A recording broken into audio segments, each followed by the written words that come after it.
Hello everyone, ಎಲ್ಲರಿಗೂ ನಮಸ್ಕಾರ. ನಾನಿವತ್ತು ಚವಳಿಕಾಯಿ ಪಲ್ಯ ಮಾಡ್ತಾ ಇದ್ದೀನಿ. ಈ ಚವಳಿಕಾಯಿ ಪಲ್ಯ ರೊಟ್ಟಿ ಚಪಾತಿ ಜೊತೆ ಅಲ್ಲದೆ ರೈಸ್ಗೂ ಕೂಡ ಸೂಪರ್ ಆಗಿರುತ್ತೆ. ನಾನಿಲ್ಲಿ 1/4 kg ಚವಳಿಕಾಯಿನ ವಾಶ್ ಮಾಡಿ ನಾರನ್ನ ತೆಗೆದು 1 ಇಂಚಷ್ಟು ಕಟ್ ಮಾಡಿ ಇಟ್ಕೊಂಡಿದ್ದೀನಿ. ಇವಾಗ ಇದನ್ನು ಫ್ರೈ ಮಾಡ್ಕೊಳ್ಳೋಣ. ನೀರಿನಂಶ ಹೋಗೋವರೆಗೂ ಹಾಗೆ ಫ್ರೈ ಮಾಡೋಣ. ಚವಳಿಕಾಯಲ್ಲಿರೋ ನೀರಿನಂಶ ಕಡಿಮೆ ಆದಮೇಲೆ 1 ಟೇಬಲ್ ಸ್ಪೂನ್ ಎಣ್ಣೆ ಹಾಕಿ 5 ನಿಮಿಷ ಈ ರೀತಿ ಚೆನ್ನಾಗಿ ಮಿಕ್ಸ್ ಮಾಡ್ತಾ ಬಣ್ಣ ಬದಲಾಗೋವರೆಗೂ ಹುರಿಬೇಕು.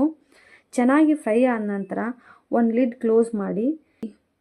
ಈ ರೀತಿ ಲಿಡ್ ಕ್ಲೋಸ್ ಮಾಡೋದ್ರಿಂದ ಚವಳಿಕಾಯಿ ಸಾಫ್ಟ್ ಆಗುತ್ತೆ. ಇವಾಗ ಪಲ್ಯಕ್ಕೆ ಮಸಾಲ ರೆಡಿ ಮಾಡ್ಕೊಳ್ಳೋಣ.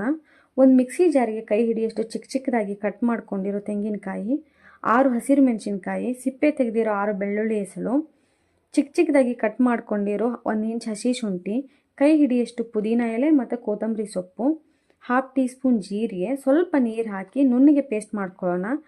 ಪುದೀನ ಮತ್ತು ಹಸಿ ಶುಂಠಿ ಹಾಕೋದ್ರಿಂದ ಆರೋಗ್ಯಕ್ಕೂ ಒಳ್ಳೆಯದು, ಟೇಸ್ಟ್ ಕೂಡ ಚೆನ್ನಾಗಿರುತ್ತೆ. ನೋಡಿ, ಈ ರೀತಿ ನುಣ್ಣಗೆ ಪೇಸ್ಟ್ ಆಗಬೇಕು.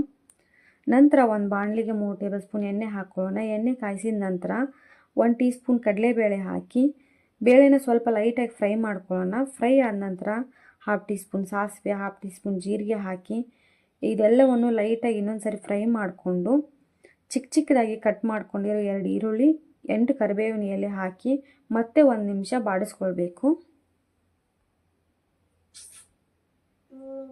ಈರುಳ್ಳಿ ಕಲರ್ ಚೇಂಜ್ ಆದಮೇಲೆ ಚಿಕ್ಕದಾಗಿ ಕಟ್ ಮಾಡಿ ಇಟ್ಕೊಂಡಿರೋ 1 ಟೊಮೆಟೊ, ರುಚಿಗೆ ತಕ್ಕಷ್ಟು ಉಪ್ಪು ಹಾಕಿ ಟೊಮೆಟೊ ಸ್ವಲ್ಪ ಸಾಫ್ಟ್ ಆಗೋವರೆಗೂ ಫ್ರೈ ಮಾಡ್ಕೊಳ್ಳಿ. ನೀವು ಬೇಕಿದ್ರೆ ಟೊಮೆಟೊ ಬದಲು ಹುಣಸೆಹಣ್ಣಿನ ರಸ ಕೂಡ ಹಾಕ್ಕೊಳ್ಬೋದು. ಇದೆಲ್ಲ ಫ್ರೈ ಆದ ನಂತರ 1/2 ಟೀ ಸ್ಪೂನ್ ಅರಿಶಿನ ಪುಡಿ ಮತ್ತು ರುಬ್ಬಿರೋ ಮಸಾಲೆನ ಹಾಕಿ ಚೆನ್ನಾಗಿ ಮಿಕ್ಸ್ ಮಾಡಿಕೊಂಡು ಒಂದು 4 ರಿಂದ 5 ನಿಮಿಷ ಮಸಾಲೆ ಎಣ್ಣೆ ಬಿಡೋವರೆಗೂ ಮೀಡಿಯಮ್ ಫ್ಲೇಮಲ್ಲಿ ಫ್ರೈ ಮಾಡ್ಕೊಳ್ಳಿ.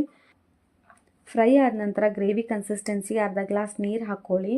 1 ಟೀ ಸ್ಪೂನ್ ಬೆಲ್ಲ, 2 tea spoon garam masala, 2 table spoon ಗುರೆಳ್ ಪುಡಿ, ಇದಕ್ಕೆ ಉಚ್ಚಳ ಪುಡಿ ಅಂತ ಕೂಡ ಕರೀತಾರೆ. ಇದನ್ನು ಚೆನ್ನಾಗಿ ಮಿಕ್ಸ್ ಮಾಡಿಕೊಂಡು ಫ್ರೈ ಮಾಡ್ಕೊಂಡಿರೋ ಚವಳಿಕಾಯಿನ ಹಾಕಿ 5 ರಿಂದ 10 ನಿಮಿಷ ಚೆನ್ನಾಗಿ ಬೇಯಿಸ್ಕೊಳ್ಬೇಕು.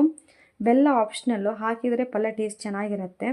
ನೋಡಿ, ಈ ರೀತಿ ಚೆನ್ನಾಗಿ ಬೇಯಿಸ್ಕೊಂಡು ನೋಡಿ, ಇವಾಗ ಚವಳಿಕಾಯಿ ಚೆನ್ನಾಗಿ ಬೆಂದಿದೆ. ಈ ಪಲ್ಯ ರೊಟ್ಟಿ ಚಪಾತಿಗಲ್ದೇ ರೈಸ್ಗೂ ಕೂಡ ಸೂಪರ್ ಆಗಿರುತ್ತೆ. ಈ ವಿಡಿಯೋ ಇಷ್ಟವಾದಲ್ಲಿ ಲೈಕ್ ಮಾಡಿ, ಶೇರ್ ಮಾಡೋದ್ರ ಜೊತೆಗೆ ಸಬ್ಸ್ಕ್ರೈಬ್ ಕೂಡ ಮಾಡ್ಕೊಳ್ಳಿ.